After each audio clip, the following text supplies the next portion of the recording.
Hey guys, so it's been a bit of a while since I've done one of these one-on-one videos and classically the day that I want to do it, someone also wants to mow their lawn, so yeah, it's been a little while since I did a video. I've done a lot of things. I was on Unilad, hashtag lad. I hosted an event for Crohn's people last weekend. I've also cut all my hair off. Thank you, azathioprine. And I moved house, which is fun. I'm back to doing videos, and so this one today is going to be about things that I wish that people knew. Not little digs, not kind of like big life events, just as a sufferer with Crohn's, 5 things that I wish that people would either understand a little better or know without me having to spoon feed it to them.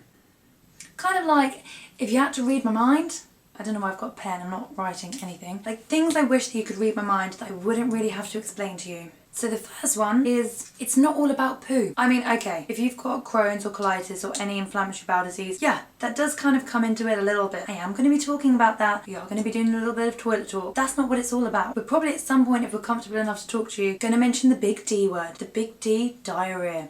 Love that. But that's not everything. We're also talking about abdominal pain, joint pain, fatigue, malnutrition, anemia, weight loss. The list is a little bit endless. Not to mention the strain it has on your emotional and mental health. So although my aim is to kind of debunk the poo taboo with people, there's nothing more annoying than meeting someone for the first time saying, oh, you've got Crohn's disease. Is that the thing where you like poo a lot?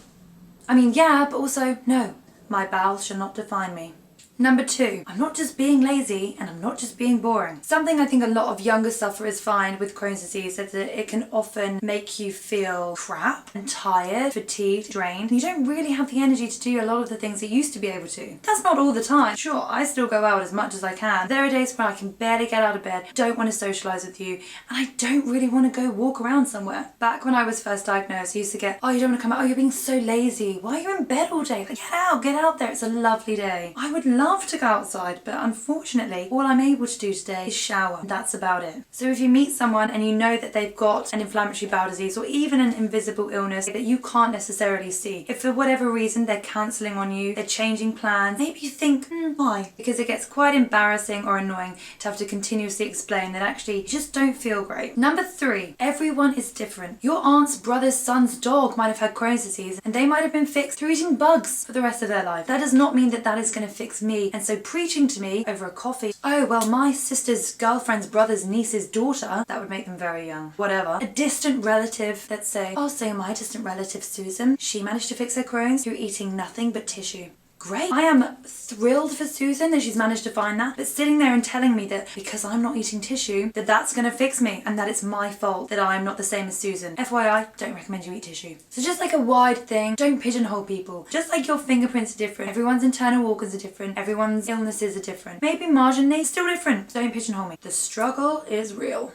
Number 4, another thing I think I wish a lot of people knew is that a chronic illness such as Crohn's or colitis is forever, it's lifelong, it's chronic. You can't actually get rid of it, and currently there is no cure. So telling someone to be patient or, oh, I'm sure you'll be okay. No, I know I'll be fine, you know, I'm managing it very well. I take good medicine, I look after my body. Don't try and get angry that 3 months later I'm still ill, because guess what, honey? I'm gonna be ill for a while. I feel like I've got a nervous habit of needing to hold something. Whenever I go into like meetings or whatever, I'm always like, I need to hold a pen. I'm not gonna write anything down. I'm gonna hold the pen. Like, interesting point. Got ya. Yeah.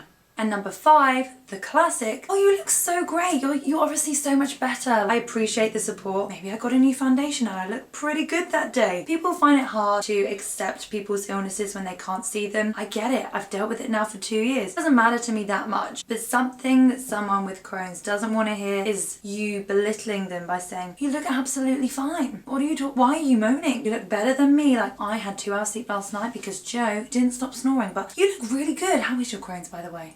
So yeah, those are just 5 things that I wish that some people knew, either when they first met me and I spoke to them about my Crohn's, or even people who I've been friends with for years, family members, who still just don't quite get it. I guess if you're not living with it, it's something that's probably quite hard to process. It's hard to know how to deal with something that isn't a part of your life and that you're not dealing with directly. So this is just my little imaginary list of things that I really wish people knew without me having to tell them. Yeah, that's all from me, just a short one today, because it's a Sunday and I want to go for a roast, obviously. Thanks guys.